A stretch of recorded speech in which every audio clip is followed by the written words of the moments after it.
కూడా చాలా అవసరం అండి. మరి ఎందుకంటే మరి మన బాత్రూమ్ తలుపు అది ఇరిగిపోయింది. మనమేమనుకున్నామంటే గాలికి ఇరిగి ఉంటుందిలే అనుకున్నాం. మరి నిన్న వర్కర్ని పిలిచి చూపించి పని చేపిద్దాం అనుకుంటే మరి తలుపు మార్చుదామంటే మరి 2000 రూపాయల పైన అవుతాయి. సరే ఏదైనా రిపేర్ చేయగలిగితే చెయ్యండి, లేదు అంటే మార్చేయాలి, తప్పదంటే మార్పిచ్చేద్దాంలే అని ఆయన పిలిపించా. ఆయనకి చెప్పా వీలైనంత వరకు రిపేర్ చేయండి అని. మరి ఆయన అయితే ఎవరో గుద్దారండి బలంగా దీన్ని అని చెప్తున్నాడు.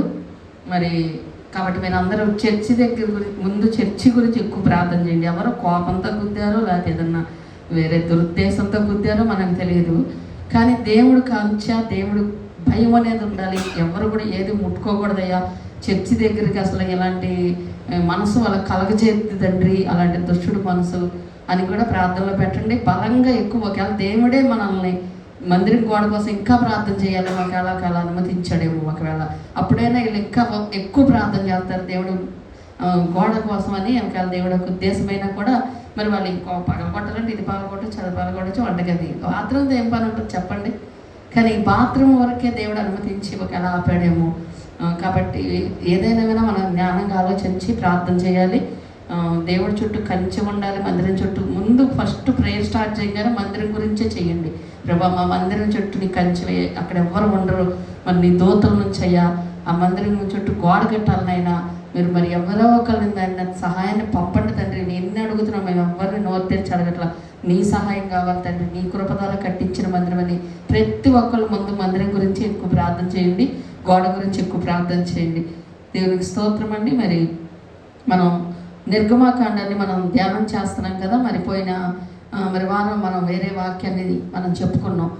పోయిన వారం కాక అంతకుముందు వారం మరి మనం చెప్పుకున్నాం ఎక్కడ దాకా అంటే దేవుడు వాళ్ళనంట 14వ అధ్యాయం తీసి పెట్టుకోండి అందరూ. మనం 14వ అధ్యాయం వరకు వచ్చాం నిర్గమాకాండం. దేవుడు ఇశ్రాయేలీయులకి ఎలా నడిచాడంటే పగలేమో మేఘంలో నడిచాడు, రాత్రేమో అగ్నిలా నడిచాడు. ఎందుకు అగ్నిలా అంటే వెలుగు ఉండాలి కాబట్టి. ఎందుకు నీడ కావంటే ఆ రోజున ఇప్పుడు మనం కాసేపు ఎండలో నడిస్తే కాసేపు చెట్టు కిందకి వెళ్ళాలనిపిస్తుంది. వాళ్ళు ఎడారిలో నడుచుకుంటూ వెళ్తున్నారు, మైదానంలో నడుచుకుంటూ వెళ్తున్నారు. వాళ్ళకి ఏ చెట్టు కానీ ఏమీ నీడ లేదు. వాళ్ళకి కనీసం వాళ్ళు ఎన్ని కిలోమీటర్లు నడవాలో కూడా తెలియదు. సేద తీరుదామంటే వాళ్ళకి ఏ అవకాశం లేదు. దేవుడు వాళ్ళకి నీడలాగా వాళ్ళకి నడిచాడు కాబట్టి, దేవుడే వాళ్ళకి తోడుగా ఉన్నాడు కాబట్టి వాళ్ళు ఆ ఎడారులు నడవగలిగారు, ఎండలో తట్టుకోగలిగారు, వాళ్ళ శ్రమల్లో నిలబడగలిగారు. ఈరోజు మన జీవితంలో కూడా మనం అనుకుంటున్నాం, ప్రభా నేను ఎంత బాధలో ఉన్నా, నేను ఎంత వేదనలో ఉన్నా, ఎంత రోగంలో ఉన్నా, ఎన్ని పరిస్థితులు నన్ను చుట్టుముట్టుని అని మనం అనుకుంటున్నామండి. కానీ దేవుడు అండి మనతో పాటే ఉంటాడు, ఎప్పుడు కూడా మనతో పాటే ఉంటాడు. అది మనకు తెలియదు. ఆయన మనకి నీడలాగా, మనకి గొడుగులాగా, మనకి కాపుదలగా ఆయన ఎప్పుడు ఉంటాడు. ఎప్పుడు ఎంత అది చేదాటిపోయే పరిస్థితి ఖచ్చితంగా పట్టుకుంటాడండి. కొన్ని శ్రమల గుండా మనం నడవడం ఆయన మన మేలు కొరకు కాబట్టి కొన్నిసార్లు ఆయనే అనుమతిస్తాడు. ఎందుకు అంటే అది ఈరోజు మనం వాక్యాన్ని చూస్తే మనకు అర్థమైంది. ఇక్కడ చూసినట్లయితే నిర్గమాకాండం 14వ అధ్యాయంలో 4వ వచనం చదవండి.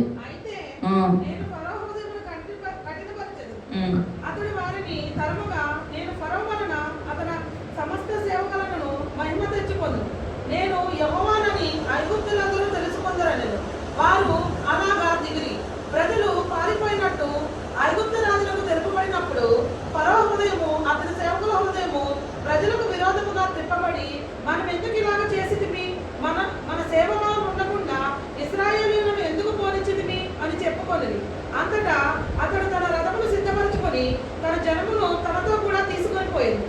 మరియు అతడు శ్రేష్టమైన 600 రథములను, ఐగుప్తు రథములన్నిటినీ వాటిలో ప్రతిదాని మీద అధిపతులను తోడుకొని పోయాను. చాలండి, అక్కడ దాకా చాలు. ఇక్కడ మనం చూసినట్లయితే ఫరో వీళ్ళని ఇక ఆయనకు వచ్చిన శ్రమలను బట్టి సరే వెళ్ళిపోండి రా, మీరు వెళ్ళిపోండి, ముందు అర్జెంట్కి వెళ్ళిపోండి అని ఆయనే పంపించేశాడు. ఇంతవరకు మనం ఉన్నాం కదా, గుర్తుందా, మర్చిపోయారా? మాట్లాడుతున్నారు. సున్నం కొట్టిన సమాధిలాగా ఉండకూడదు. మనం సున్నం కొట్టిన సమాధి అందంగా కనిపించింది, కానీ లోపలంతా ఏముంటుంది, కుళ్ళిపోయిన దేహం, శవం, పొయ్యిలు, ఎముకలు అలాగే ఉండకూడదు మనం. సరే, అయితే వీళ్ళు ఏం చేస్తున్నారంటే వీళ్ళు వెళ్ళిపోండి అన్నప్పుడు ఇశ్రాయేలు అందరూ అబ్బయ్యా మాకు విడుదల వచ్చేసింది దేవా స్తోత్రం అనుకొని మోషే నాయకత్వంలో బయటకు వచ్చేసారు. బయటకు వచ్చిన తర్వాత ఫరో అనుకున్నాడంట, మళ్ళీ దేవుడు అంటున్నాడు అయితే నేను ఫరో హృదయమును కఠినపరుస్తా. దేవుడే మళ్ళీ కఠినపరుస్తుంది. ఎందుకు మనం అనుకుంటాం, ఎందుకు శ్రమలు ఇవ్వాలి అసలు దేవుడు, ఎందుకు రోగం ఇవ్వాలి దేవుడు, అసలు ఎందుకు దేవుడు నాకు ఈ పరిస్థితి ఇచ్చాడు, అసలు ఎందుకు ఇవ్వాలి అంటే మనం ఆ పరిస్థితులు గుండా వెళ్ళడం మనకే మేలు, మనమే మంచిగా స్ట్రాంగ్గా తయారవుతాం. ఇప్పుడు మన సంఘంలో సువర్ణ ఉంది, సువర్ణ సంగతి ఆమె ఎప్పుడు సాక్షి చెప్పింది, చిన్న టాబ్లెట్ వేసుకుని ఆమె శరీరం ఆమెకి సహకరించదు, చిన్న టాబ్లెట్ కూడా తట్టుకోలేదు, ఆ పవర్ కూడా ఆమె తట్టుకోలేదు. ఆ చిన్న టాబ్లెట్కి ఆమె 2 రోజులు పడుకొని లేగదు. అలాంటి బలహీనమైన శరీరం ఒక్కరోజు మనం వచ్చిందంటే నాతో ఎక్కడైనా సేవ విషయంలో 2 రోజులు లేగదు, పడుకుంటుంది. అంటే అంత నీరసం ఆమె శరీరం. కానీ దేవుడు ఆమెకి ఎంత పెద్ద బలహీనత అనుమతించాడు చూడండి. మనం అనుకుంటాం ప్రభా ఇవి ఎంత బలహీనరాలు కదా, ఇలాంటి చిన్న టాబ్లెట్ కూడా తట్టుకోలేదు కదా, ఈమెకి ఎందుకు ప్రభా ఇంత పెద్దది పెట్టావు అని మనం అనుకుంటాం. కానీ దేవుడు ఎవరికి ఏది అనుమతించాలో, ఎవరు ఎంత తట్టుకోగలరో అది వాళ్ళకి దేవుడికి తెలుసండి. దేవుడు ఆ బిడ్డకి ఇప్పుడు ఎంత పెద్ద బలహీనత, అది క్యాన్సర్ వ్యాధి, అందులో ఒక్క ట్యాబ్లెట్ కాదు కొన్ని 100 ట్యాబ్లెట్ కలిసి కీమో థెరపీ అని చేస్తారు. అంటే చాలా రకరకాల మందులు ఎక్కిస్తారు బాడీలోకి. ఆ బాడీలోకి అంటే ఇక ఆ బాడీ తట్టుకోలేదు. మనకి 4 రకాల ట్యాబ్లెట్లు వాడితేనే వేడి చేసేసి బలహీనమైపోయి నీరసం వచ్చేసింది ఆ పవర్కి. మరి ఆమె ఒంట్లోకి కొన్ని 100 రకాల ట్యాబ్లెట్లు పంపిస్తారనమాట. ఆ ట్రీట్మెంట్లో అది ఒక భాగం. అలాంటప్పుడు హెయిర్ ఫాల్ అయిపోద్ది, ఆ అవయవాలన్నీ లోపలన్నీ కూడా పాడైపోతాయి, ఆ వేడికి తట్టుకోలేక. అందుకే ఆమె ఏసీ లేకపోతే ఉండలేరు. ఆ కీమోథెరపీ చేయించుకొని వేడి, ఆ ఒళ్ళంతా వేడి, రేడియేషను ప్రతిరోజు రేడియేషన్ పెట్టించుకుంది. వెళ్ళి 40 రోజుల లాగా రేడియేషన్ పెట్టించుకుంది. ఎన్ని కీమోలు ఇవ్వాలో ఎన్ని ఇవ్వాలి వాళ్ళకి ఇంజెక్షన్స్ అనమాట. అవి ఒక పవర్ఫుల్ మెడిసిన్. అది తట్టుకోలేరు, మోషన్స్ అయిపోతాయి, భయంకరం వేడి వచ్చేస్తుంది, లోపల అగ్నిగుండం ఉందేమో అనిపిస్తుంది. అలాంటి బాధని దేవుడు ఆమెకు అనుమతించినప్పుడు దేవుడి కృప ద్వారా ఆమె నిలబడింది. ఇప్పుడు ఎవరికి అది గొప్పతనం అంటే దేవుడికి మహిమ ఎలా వచ్చిందంటే మనకి శ్రమలు, మనం ఎంత వీక్గా ఉన్నామో అది ఆ వీక్ పర్సన్కి దేవుడు ఇస్తాడండి. ఎందుకంటే ఆయన బలం ఎలా తెలిసిద్ది, మనం బలంగా మనం మారినప్పుడు, బలహీనమైన మనం బలపరచబడినప్పుడు, ఘనహీనమైన మనం ఘనపరచబడినప్పుడు. ఎందుకు పనికి రాని వాళ్ళనే దేవుడు కోరుకొని కనపరుస్తాడు, తెలివి తక్కువ వాళ్ళనే తెలివైన వాళ్ళగా వాడుకుంటాడంట ఆయన. కాబట్టి దేవుడు అంట వీళ్ళని వెళ్ళిపోనిచ్చాడు, మళ్ళీ ఫరోతో కఠినపరిచేశాడంట. అయ్యో వీళ్ళని అనవసరంగా పంపించేస్తా, నేను ఎంత తప్పు చేశానండి, నేను రండి మన సైన్యం అంతా రండిరా అని మళ్ళీ వాళ్ళందరినీ పిలుచుకొని రథాలంట 600 రథాలంట. ఎన్ని శ్రేష్టమైన 600 రథాలు అతనికి ఉన్నాయంటే అతని బలం ఏంటి, అతని సామ్రాజ్యం ఏంటి, ఆయన పవర్ ఏంటో ఒక్కసారి అంచనా వేయండి. ఒక్క రథం మీద వెళ్తేనే ఎంతో ఘనత. కానీ 600 రథాలు అంటే సపోజ్ ఇప్పుడు ఇప్పుడు మన యొక్క జనరేషన్లో ఒక 600 కార్లు, ఒక 30 కార్లు వేసుకుని వచ్చారనుకోండి ఎవరైనా, సపోజ్ వాళ్ళ వెనకాల ఎన్ని కార్లు అలా వెళ్తున్నాయి అనుకోండి కార్లు, అమ్మో ఏంటి ఆయన అంత గొప్పడు అయితే అనుకుంటాం. ఈ వెనకాల 600 రథాలు కాకుండా ఇంకా వెనకాల చాలామంది గుర్రాలు, రౌతులు, అందరూ కూడా పెద్ద సైన్యం అండి. ఐగుప్తు సైన్యం అంటే వాళ్ళందరినీ వేసుకుని పదండ్రా, వాళ్ళని అనవసరంగా వదిలేసాం ఇశ్రాయేలీయుల్ని, వాళ్ళని ఎట్టగొట్ట తీసుకొచ్చేద్దాం మళ్ళీ మనం అని వీడంట మొత్తం రెడీ అయిపోయాడు. ఇది జరుగుతుంది అక్కడ. ఆ తర్వాత ఏం జరిగిందంటే ఆయన రథాలు వేసుకుని బయలుదేరాడు కదా. ఆ కింద 10వ వచనం చదవండి.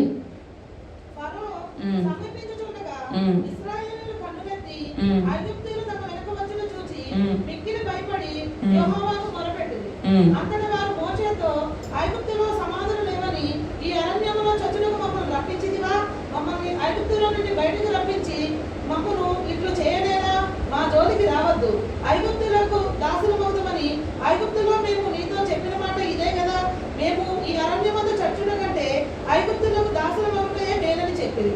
అందుకు మోషే భయపడకు, యెహోవా మీకు నేడు కలుగజేయు రక్షణను మీరు ఊరక నిలుచుచుండి చూడండి. మీరు నేడు చూచిన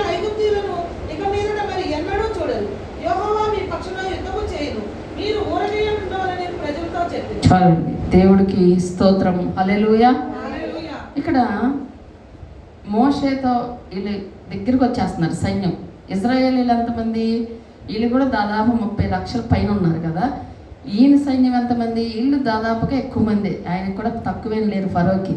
వీళ్ళ దగ్గరికి వచ్చేసారు.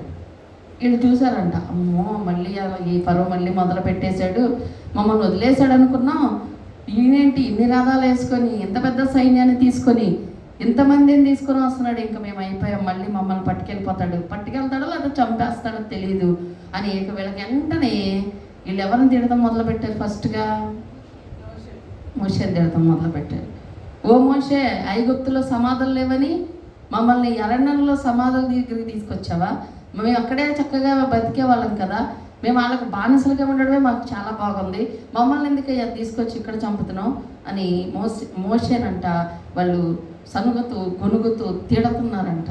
ఎప్పుడు ఆ వెనక సైన్యాన్ని చూసి వాళ్ళ దగ్గరికి రాగానే మన జీవితంలో కూడా ఏదైనా శ్రమ కొంచెం దగ్గరలో ఉందంటే, ఏదైనా అవమానం కొంచెం దగ్గరలో ఉందంటే, ఎవరైనా బంధువులు మనల్ని వెలివేస్తారేమో అని కొంచెం అనిపిస్తే, దేవుడు నమ్ముకున్నాక దేవుళ్ళలోకి వచ్చిన తర్వాత దేవుని బిడలుగా మనకు దేవుడి విడుదల ఇవ్వాలని ఆయన మనల్ని ప్రేమించి ఆయన పిలుచుకున్నాక ఏదైనా ఒక ఇలాంటి ప్రాబ్లం వస్తే ఏం చేస్తాం? మనం కూడా ఖచ్చితంగా కొనుక్కుంటాం, సనుక్కుంటాం. ఈ ప్రార్థనకి వెళ్ళబట్టే, ఈ ఈ ఈ చేయబట్టే ఈ సమస్య, ఈ నింద, ఈ బాధ అని ఏదో ఒకటి గొనుగుతూ ఉంటారండి చాలామంది. దేవుళ్ళలోకి వచ్చాక మాకు అక్కడ బానిసలుగా ఉండడమే బాగుంది, నువ్వు మమ్మల్ని విడిపించడం కన్నా మేము అక్కడ ఉండడమే మాకు బాగుంది, మాకు ఆ స్థితే బాగుంది, ఆ రోగమే బాగుంది, ఆ అవమానమే బాగుంది, ఆ తిరుగుబాటే బాగుంది, ఆ ఒక చీదరింపులే బాగున్నాయి అని మళ్ళీ అయ్యే బెటర్ అన్నట్టుగా అనిపిస్తుంది అంట మనిషి యొక్క నైజం. వాళ్ళకు కూడా అలాగే అనుకున్నారంట. మోషే, ఎందుకు మమ్మల్ని తీసుకొచ్చావు? సమాధానం లేవని ఇక్కడ చంపేద్దాం అనుకున్నావా? ఇప్పుడు ఆ ఫరో వచ్చాడంటే ఖచ్చితంగా చంపేస్తాడు. ఎదురు చూస్తేనేమో సముద్రం ఉంది, వెనక చూస్తేనేమో ఫరో సైన్యం ఉంది, మమ్మల్ని ఎదురుకి వెళ్ళలేము, సముద్రం దాటలేము కదా, నువ్వు చూస్తేనేమో మమ్మల్ని ఇక్కడికి తీసుకొచ్చావు అని తిరుగుబాటు చేయడం మొదలు పెట్టేశారు. అప్పుడు మోషే ఏమంటున్నాడు తెలుసా? మీరు నేడు చూచిన ఐగుప్తులు నీకు మీదట మరి అన్నడును చూడరు, యెహోవా మీ పక్షమున యుద్ధము చేయను, మీరు ఓరకయే ఉండవలనని ప్రజలతో చెప్పాను. హల్లెలూయా. దేవుడు మన జీవితంలో, నీ జీవితంలో ఏదైనా సమస్య ఉండొచ్చు, బహుశా ఒక ప్రాబ్లం నీ జీవితంలో వెంటాడుతుందేమో. దేవుడు నీకు ఏం చేయాలనుకుంటాడు తెలుసా? శాశ్వతంగా పరిష్కారం ఇవ్వాలనుకుంటాడు. ఇప్పుడు సోన్న చిన్న ట్యాబ్లెట్ వేసుకుంటేనే భయపడేది, అసలు ట్యాబ్లెట్లు వేసుకునేది కదా ఆమె. ఎందుకని? ఇప్పుడు ఆమెకి ఎంత పెద్ద సమస్య పెట్టాడు దేవుడు. ఇప్పుడు అంత ట్రీట్మెంట్ తీసుకున్న ట్యాబ్లెట్కి భయపడిద్ది, ఇప్పుడు ఇంజక్షన్కి భయపడిద్దా? భయపడదు. ఎందుకంటే ఆమెకి జరిగిన ట్రీట్మెంట్ చచ్చి బతికింది ఆమె. ఇంకా ఆమె ఎందుకు భయపడిద్ది? భయపడదు. ఇప్పుడు మొన్న అదే ఊరు మునిగిపోయింది, వాయనాడు మునిగిపోయినప్పుడు అంటే మొత్తం రోడ్లు కొట్టుకుపోయినాయి, ఇల్లు ఏదో పొలం ఏదో ఏంటి కాలం ఏదో తెలియకుండా మొత్తం ఏకమైపోయింది. ఆ మనుషుల్ని అక్కడి నుంచి ఇక్కడ తీసుకురావడానికి ఒక నది ప్రవహిస్తుంది, ఆ ఫ్లోటింగ్ పైనుంచి కొండపైనండి.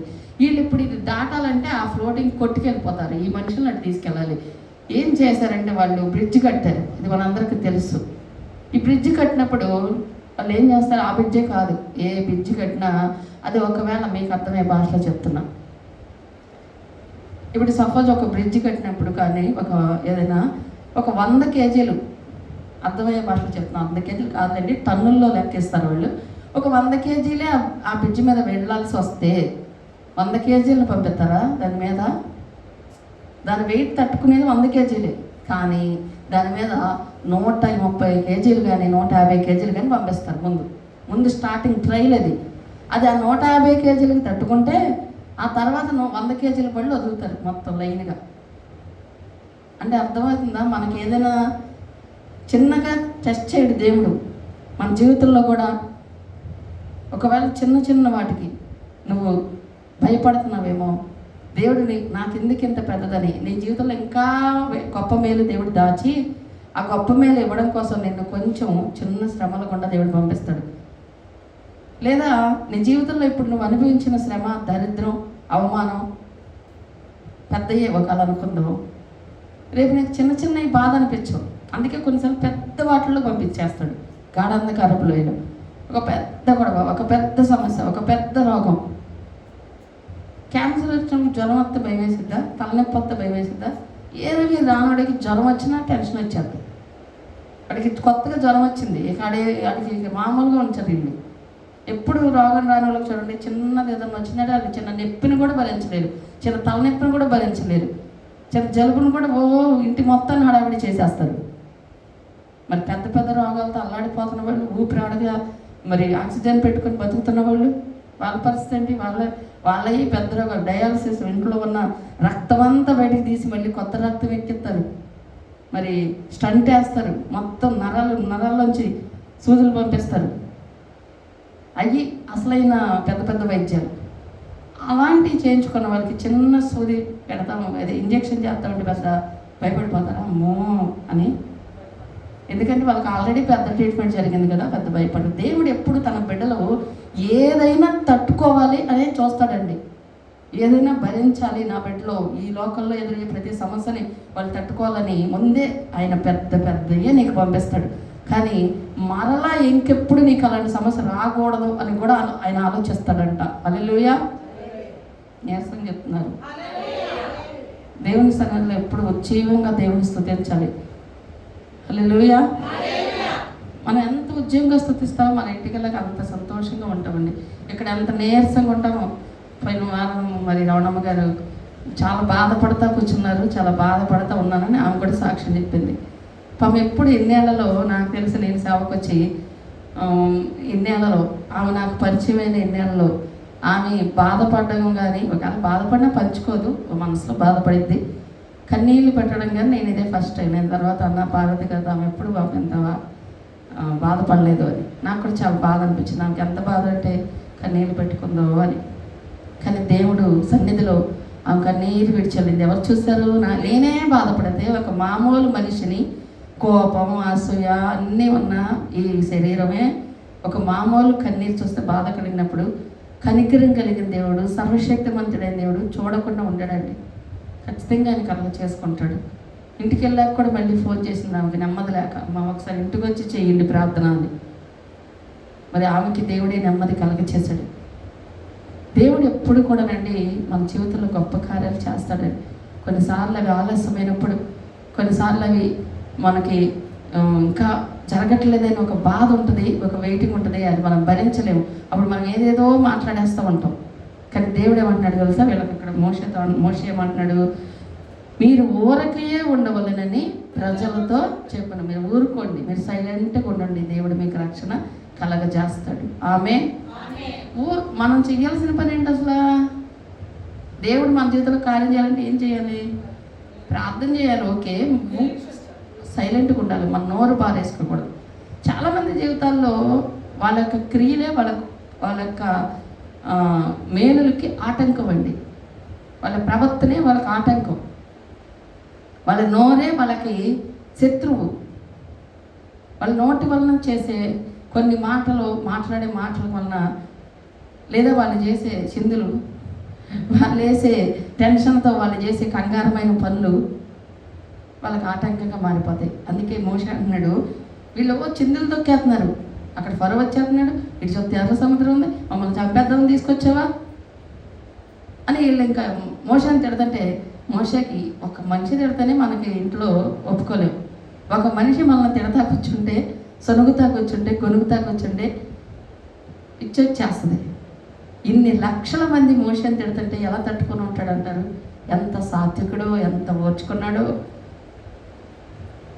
మోషే ఏం తక్కువడు కాదు. మోషే కూడా ఒక మనిషిని చంపేశాడుగా కోపం వచ్చి. చిన్న వాళ్ళిద్దరూ కొట్టుకున్నాడు, వెళ్ళి ఒకరిని చంపేస్తాడు. అంత కోపేసినే దేవుడు అట్లా కూర్చోబెట్టాడు అంతే.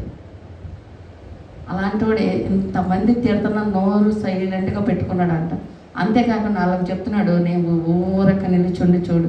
ఒకవేళ నువ్వు అన్యాయం చేత బాధించబడుతున్నావేమో, ఒకవేళ నిన్ను కావాలనే నిందిస్తున్నారేమో, టార్గెట్ చేస్తున్నారేమో, నీ స్థితిని చూసి ఒకవేళ ఎక్కిరెత్తున్నారేమో, హేళన చేస్తున్నారేమో, నీ దేవుడు ఏమయ్యాడు అని ఒకవేళ దావీదుతో అన్నట్టుగా మనుషులు కూడా నేను ఇంత కష్టాలు పడుతున్నావు, నీ దేవుడు ఏం చేశాడు అని అంటున్నారేమో, నువ్వు ఊరక నిలిచింది చూడు అంతే. నీ జీవితంలో ఒకరోజు దేవుడు చేసే కార్యం అద్భుతమైన కార్యం ఖచ్చితంగా జరిగేది. నువ్వు నిరీక్షించంతే, ఓరక నుంచు అనండి తప్పదులే అనండి మీరు అని వాళ్ళని తిడతాం.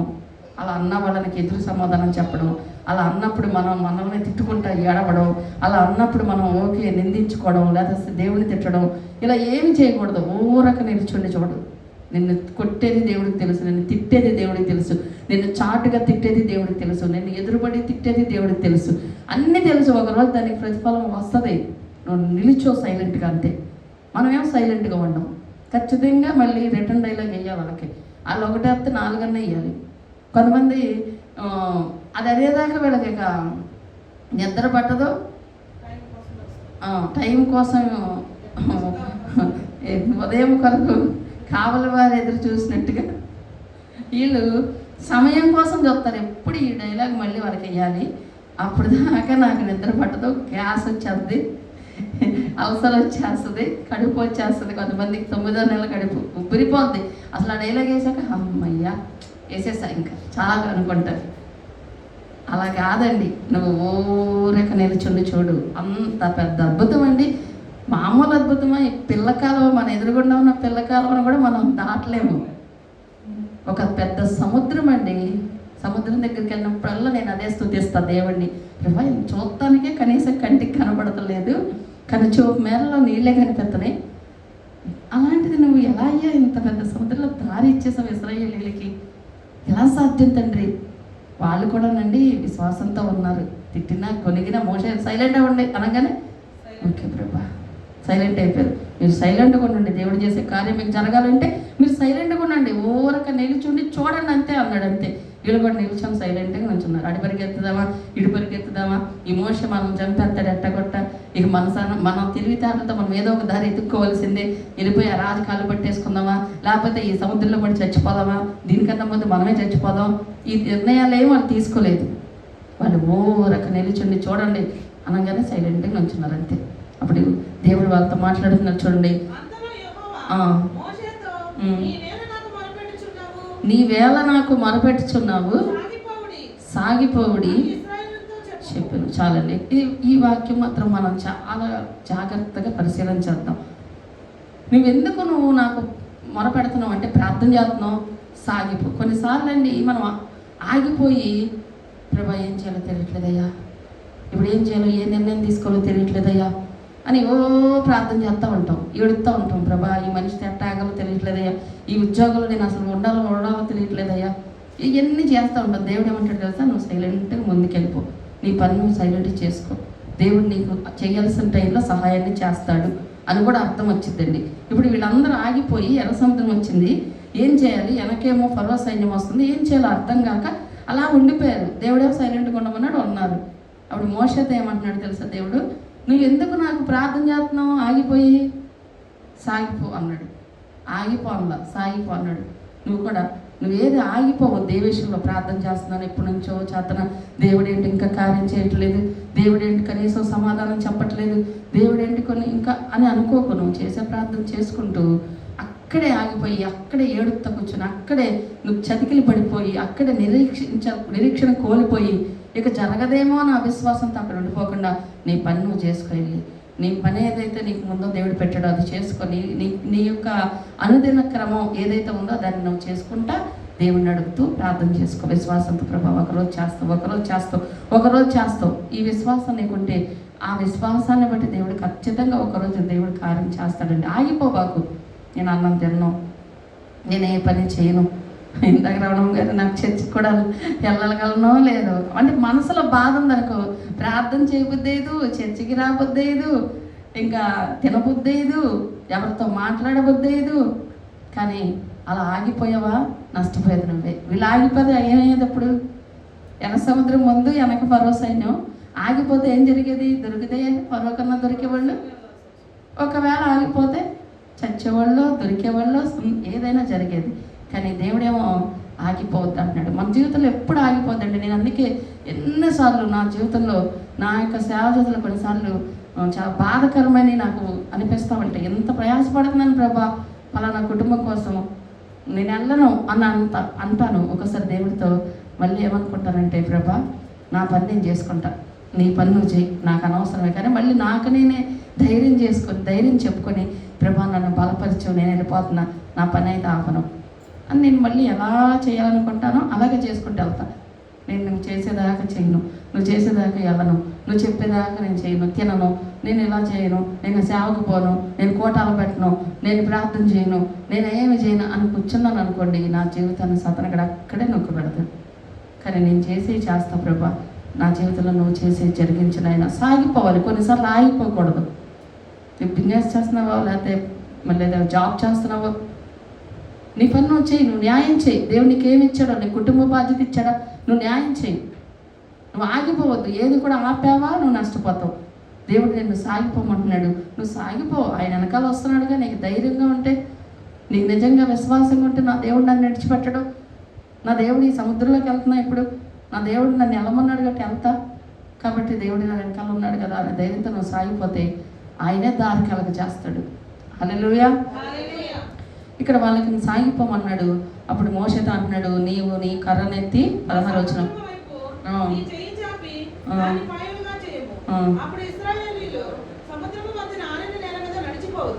ఇదిగో నేను నేనే ఐగుప్తీయుల హృదయములను కఠినపరచుదును, వారి వీరులను తరుముదురు. నేను ఫరో వలన, అతని సమస్త సేనల వలన, అతని రథముల వలనను, అతని గుర్రపు రౌతుల వలనను నాకు మహిమ తెచ్చుకోదు. చాలు.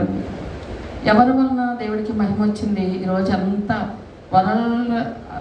కూడా రికార్డు అయిన ఒక గొప్ప విషయం ఏంటంటే, సముద్రం చీలుద్దంటే ఎవరైనా నమ్ముతారో నమ్మరు. కానీ చారిత్రక ఆధారాలు కూడా ఉన్నాయి కదా, నమ్మక తప్పదు. ప్రార్థనలు అంటే మనం నమ్ముతాం, బైబిల్ ఉంది కదా, మా బైబిల్లో ఏం చెప్తే అది మనం నమ్మేస్తాం. చాలామంది అంటారు వాళ్ళు గొర్రెలు, ఆ గొర్రెలు ఏదంటే బైబిల్లో అది నమ్ముతారు. మరి మనం గొర్రెలమే, ఏదో మనం ఓకే ఒప్పుకుందాం. మరి చరిత్రలోది అది తుడిపోయడానికి అవ్వదుగా. దేవుడు అన్నాడు, ఆ రథాలు, ఆ గుర్రాలు, ఆ రౌతుల వలన నాకు ఎప్పటికీ మహిమ నేను తెచ్చుకోవాలి అంటే, ఈ సముద్రం మధ్యలో మీరు ఎలా వెళ్ళాలో నాకు తెలుసు, మీరేం భయపడద్దు అని చెప్పి దేవుడు అన్నాడంట. ఇప్పటికీ ఆయనకి ఆ మహిమ ఎలా వస్తుంది? ఇప్పటికీ మనం ప్రతి వారం చదువుకుంటాం, ఎర్ర సముద్రమును ఆయన చీల్చెను, పాయలుగా చీల్చెను అని చదవగానే ఆయన కృప నిరంతరం ఉండునుగాక అని దేవుడిని మహింపరుస్తున్నాం, స్తుతిస్తున్నామే. అనేక మంది శాస్త్రవేత్తలు ఇది అసాధ్యం, ఇది అసలు జరిగిన పని, మేము రీసెర్చ్ చేస్తాం, అసలు అది జరిగిందో లేదని కెమెరాలు వేసుకొని, అప్పుడున్న టెక్నాలజీలో ఆ కాలంలో వాళ్ళు దానికోసం కొంతమంది వాళ్ళ జీవితాలనే పణంగా పెట్టి దాని మీదే ఫోకస్ చేసి దీన్ని ఏదో రకంగా కనిపెట్టాలని వాళ్ళు సైంటిస్టులంట దాని మీదే కొన్ని పరిశోధనలు చేశారంట.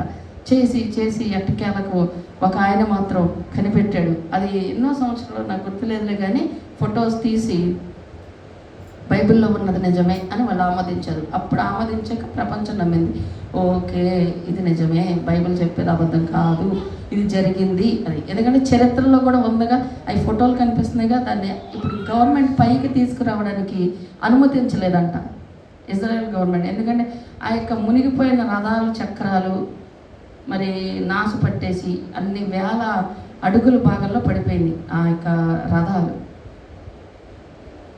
మొన్న ఏదో టైటానిక్ మునిగిపోయిందని దాన్ని చూడడానికి వెళ్ళారు, చూసారా? 5 కోటీశ్వరులు వాళ్ళు కూడా చనిపోయారు కదా వెళ్ళి. వాళ్ళకి ఆ మిషన్ ఫెయిల్ అయింది, దాని సంథింగ్ ఏదో టెక్నికల్ ప్రాబ్లం. ఇన్ని వేల అడుగులని ఇంతవరకు పరిశోధన ఎవరు కూడా చేయలేకపోయారంట. సముద్రం ఉన్న లోతు అంచనా వేయలేకపోయారు. ఆ యొక్క టైటానిక్ షిప్ పడిన లోతు చాలా చీకటిగా ఉంటుంది, కెమెరా కూడా వెళ్ళదు, మనుషులు కూడా వెళ్ళదు, సూర్యుడు వెలుతురు కూడా వెళ్ళదంట. అంత లోతున పడింది. అంతకన్నా అడుగును మునిగారు ఎవరు? ఇంకా వీళ్ళు. దాన్ని పరిశోధించడానికి కొంతమంది జీవితాన్ని త్యాగం చేశారండి. దాన్ని తీసుకుని దాన్ని బయటికి తీసుకురావాలి, ఇది అబద్ధం కాదు నిజమని కొంతమంది, ఇది అబద్ధమని ప్రూవ్ చేయడానికి కొంతమంది వాళ్ళ జీవితాలను పణంగా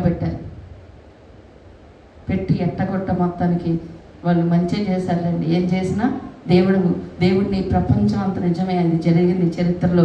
ఆ రథాలు మునిగిపోయిన చక్రాలు ఇప్పటికీ ఉన్నాయి అంటే ఆ రోజు నిజంగా వాళ్ళంతా చచ్చిపోయారు. ఎన్ని వేల మంది రథాలు మునిగిపోయినాయో తెలుసు ఆ రోజు. దేవుడు అంటున్నాడు, ఆ 21 వచ్చిన చదవండి.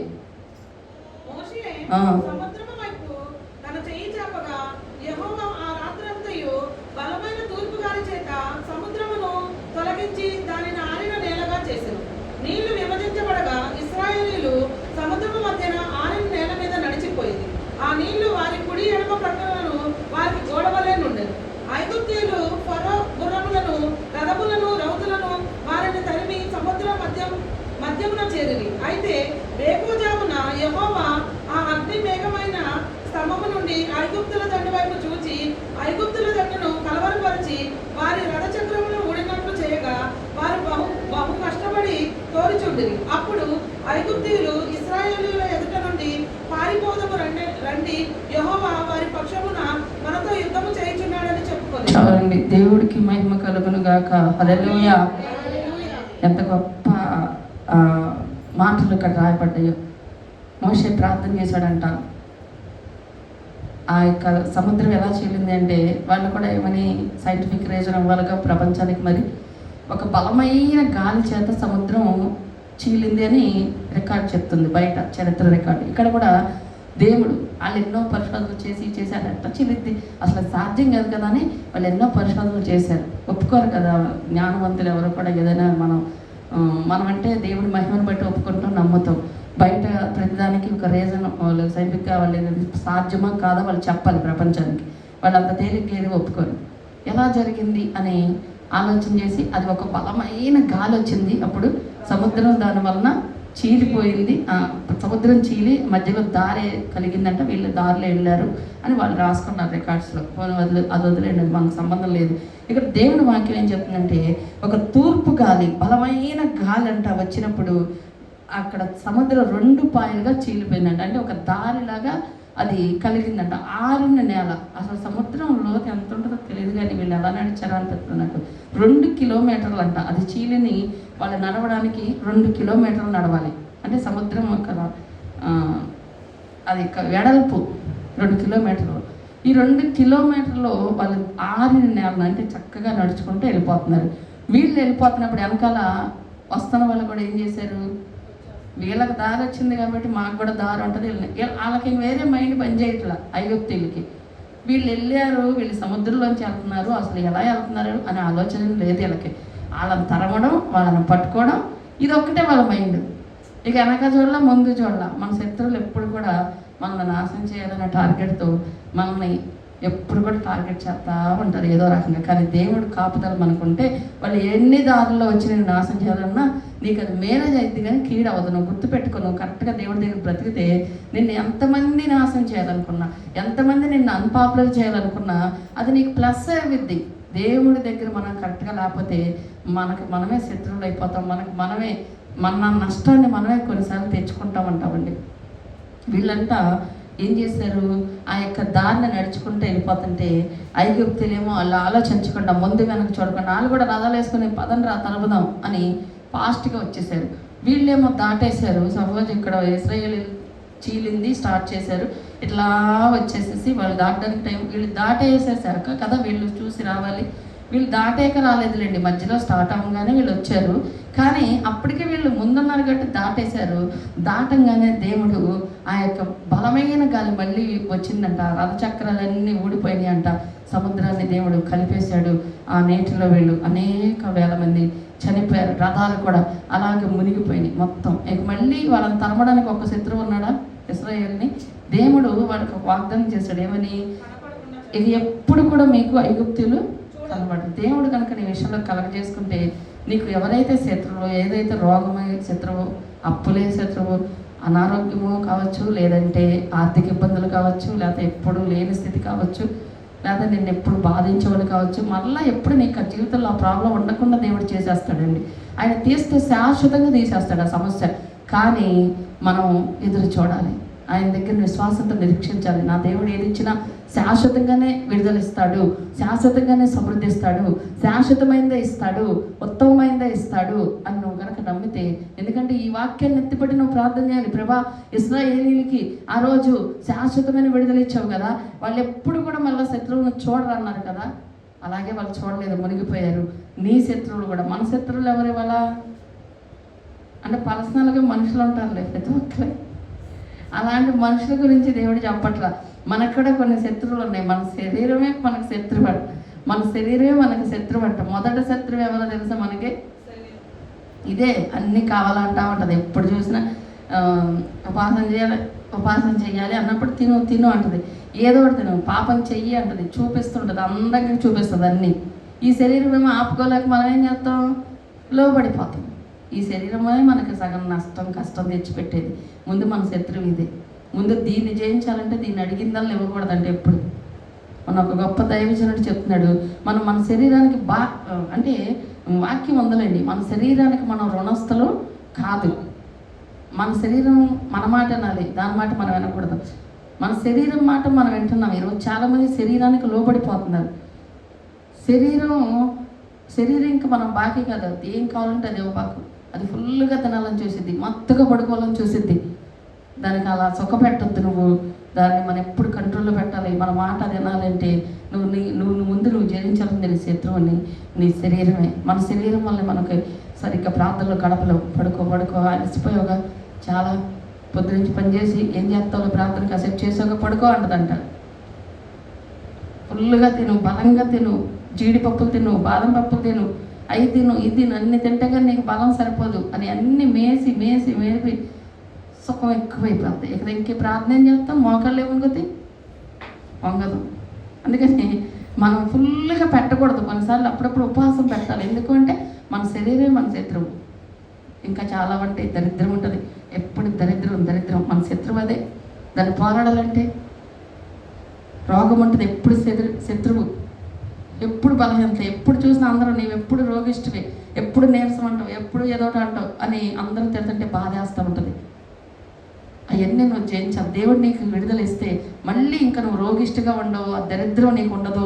దేవుడు కనుక తీసేసాడంటే శాశ్వతంగా నీకు సమృద్ధి ఇస్తాడు, నెమ్మది ఇస్తాడు, శాంతి ఇస్తాడు, అన్నీ ఇస్తాడు. కానీ నువ్వు దేవుడి దగ్గర నీతిగా నువ్వు బ్రతికినప్పుడు, వీళ్ళు అలాగే విశ్వాసంతో బ్రతికారు. ఆ రోజు గొప్ప కార్యాన్ని వారు చూశారు. అప్పుడు వాళ్ళు అనుకుంటున్నారంట, యెహోవా వారి పక్షమున యుద్ధం చేస్తున్నాడు కనుక మనం పారిపోదాం. అప్పుడు వాళ్ళకి అర్థమైంది. సగం వచ్చాక కొంతమంది వెనక్కి వెళ్ళిపోయిన వాళ్ళు ఉన్నారు. మరి మనకి రథచక్రాలు ఊడిపోతున్నాయి అంటే వాళ్ళేమో చక్కగా వెళ్ళిపోతున్నారు, మనం మాత్రం రథచక్రాలు ఊడిపోయి గాలి కట్టి ఇటు వెళ్ళిపోతున్నాయి. తేడా ఉంది. తెలివైన వాళ్ళు గ్రహిస్తారు. ఎందుకులే బాబు దేవుడి పెడతా పెట్టుకోవడం బాబోయ్, అనవసరంగా వాళ్ళ పక్షంగా దేవుడు పోరాడతాడు. చాలామంది నేను నోటమ్మటి నేను అన్నా, వాళ్ళు దేవుని నమ్ముకోని వాళ్ళు, దేవుణ్ణి ఎరగని వాళ్ళు, అమ్మ మిమ్మల్ని ఏమనకూడదు అని అంటూ ఉంటారు. అంటే నన్నే కదా, చాలామంది నేను అన్నా, దేవుని బిడ్డలు నమ్మబాక రేపు అని.